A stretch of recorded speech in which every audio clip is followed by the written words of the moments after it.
It was a typical boring day in calculus, only it was Friday, 7th period, meaning the week was almost over, and spring break would finally be upon us. So everybody was getting antsy in their seats. Could tell we didn't have a test that day, like a lot of my friends did with their other teachers.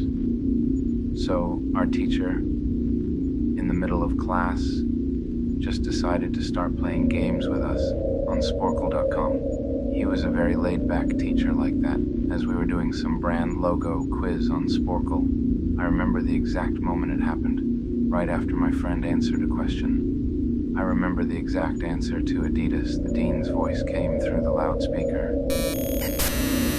He sounded panicked and frantic as he told all the teachers this was not a drill and to go into lockdown. I actually got the chills, and I got goosebumps on my arms, as our usually laid-back teacher, too, seemed panicked, as he ran to turn off the lights and ushered us to the back corner of the room. We all sat in silence for about 2 minutes, and then the usual buzzing that came from a panel in the back of the room ceased, indicating that the school must have cut all the power.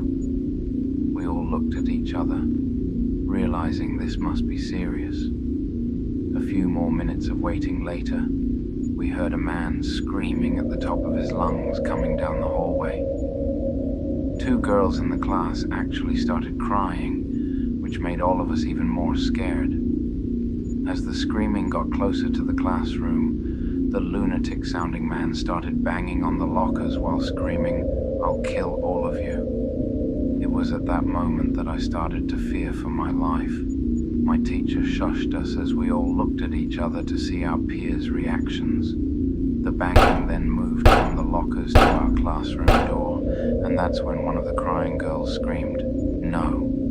The banging on the door only grew worse as the man started screaming, "Open up." 2 of the girls in the class were crying out loud. Now it felt like an eternity that man was pounding at the door. But eventually, he finally continued down the hallway screaming like a mentally insane person until we could not hear him anymore. I'd say 10 minutes later, though it felt like half an hour given the situation, the dean came back on the loudspeaker explaining the situation, which was surprising for him to do. He explained that some apparently mentally unstable person entered the building and assaulted the woman sitting at the front desk, causing her to flee the building screaming, and staff wasn't sure if the man was armed or not. Now, this was before the school had cameras or could afford proper security, so the school was wide open to something like this happening. The staff had done a sweep of all the hallways and classrooms and couldn't find him. So the dean instructed the teachers to resume teaching, but to keep all the doors locked and to not let any students leave for any reasons. The most disturbing part, however, is that one of the janitors working the night shift found the man sleeping in one of the storage closets near the back end of the school.